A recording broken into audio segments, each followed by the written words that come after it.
Assalamualaikum Bu Munifatun. Apakah Bu Munifatun punya waktu? Saya ingin sharing sebentar ini Bu. Waalaikumsalam Pak Sigit. Silahkan Pak. Apa yang Pak Sigit mau ceritakan kepada saya? Silahkan Pak. Oke, begini Bu. Akhir-akhir ini saya tuh merasa kalau Hmm. mengajar anak-anak tuh kurang bersemangat Bu. Seperti jenuh dan mereka itu cenderung tidak aktif Bu. Oh, seperti itu ya Pak.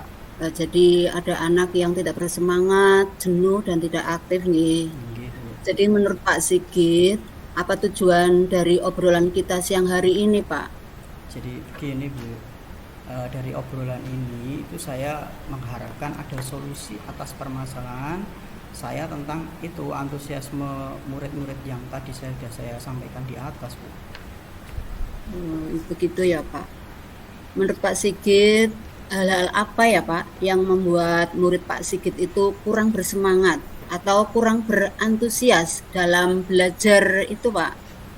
Jadi begini Bu, menurut saya itu ada beberapa hal yang menyebabkan murid saya kurang Hmm. bersemangat dalam pembelajaran saya. Nah, antaranya ya seperti kurang menarik mungkin bagi mereka, saya terlalu banyak ceramah, jadi mereka mungkin terlalu bosan untuk mendengarkan. Kemudian saya juga kurang memberikan mereka kesempatan untuk aktif berpendapat, Bu. Jadi mereka mungkin di dalam belajar tersebut itu tidak nyaman gitu. Oh, begitu ya Pak. Jadi Iya, kemungkinan itu anak merasa bosan ya Pak. iya, Mungkin dalam pembelajaran itu Pak Sigit hanya melakukan ceramah ataupun monoton dengan satu metode gitu Pak. Jadi iya, anak itu merasa bosan. iya, Oh, begitu ya Pak. iya. Terus kira-kira apa saja yang membuat murid Pak Sigit itu untuk bersemangat dalam belajar, Pak? Iya, menurut saya Bu, itu murid-murid ya pasti menginginkan pembelajaran yang menyenangkan, Iya. menarik, kemudian juga tidak monoton dan tentunya juga tidak membosankan bagi mereka agar mereka bisa nyaman dalam belajar Bu. Oh, iya. Wah, saya juga sependapat Pak dengan Pak Sigit. Lalu menurut Pak Sigit, hal-hal apa saja ya Pak yang bisa membuat murid Pak Sigit itu menjadi tertarik dengan pembelajaran Pak Sigit dan nanti anak-anak itu tidak merasa bosan, Pak? Gitu. Jadi ya, ini menurut saya itu pembelajaran yang saya lakukan nanti akan berpusat pada murid. Ya, saya perlu memetakan kebutuhan belajar mereka, baik dari segi kesiapan, minat, dan gaya belajar mereka. Kemudian nanti saya akan mencoba memberikan kesempatan kepada mereka untuk lebih aktif dalam pembelajaran dengan cara mungkin membuat mereka dalam satu kelompok untuk mereka berdiskusi, kemudian mereka mencoba untuk berpresentasi ya, terus kemudian Nggih, nggih. membuat ya ice breaking Bu, biar di sela-sela Oh iya. pembelajaran mereka biar mereka tambah semangat dalam belajar gitu Bu.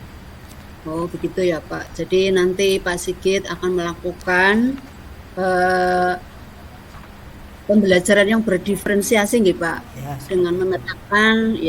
memetakan kebutuhan murid. Jadi nanti eh, Pak Sigit juga memberi kesempatan kepada mereka untuk aktif dalam pembelajaran, misalnya dengan berdiskusi nggih Pak, seperti Iya, itu nggih. iya. Jadi sekarang rencana Pak Sigit apa ya Pak untuk menyelesaikan masalah ini Pak?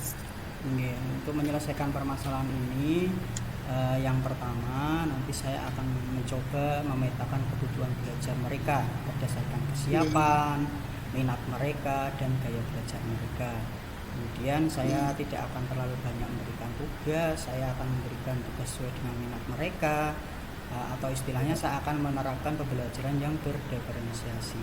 Kemudian yang kedua, saya akan mencoba merancang pembelajaran yang menarik dengan berbagai macam sumber belajar seperti video pembelajaran, poster, gambar, kemudian presentasi. Seperti itu, Bu. Mungkin.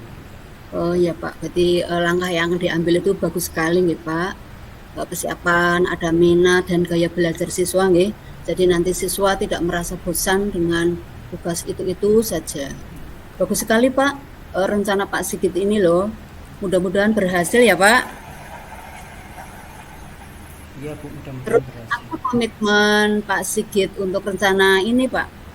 Iya Bu, jadi saya berkomitmen untuk selalu membuat rencana pembelajaran yang berpusat pada murid, kemudian menggunakan sumber belajar yang beragam, dan membuat metode atau strategi belajar yang mengasihkan buat mereka. Iya, betul. Wah, bagus sekali ya, Pak. Komitmen yang akan Bapak tempuh nanti, kira-kira kapan ya, Pak, Pak Sigit itu akan mulai melaksanakannya? Mulai minggu depan saya akan melaksanakannya Bu. Wah, cepat sekali ya, Pak. Mudah-mudahan semuanya nanti akan berjalan dengan lancar ya, Pak, sesuai dengan apa yang Pak Sigit harapkan. Baik Bu, iya Bu. Terima kasih Bu Munifatun atas waktunya untuk ngobrol-ngobrol sharing pada siang hari ini. Terima kasih Bu. Terima kasih juga Pak, sama-sama. Semoga semuanya berjalan dengan lancar nih Pak. Iya, terima kasih. Semoga berjalan dengan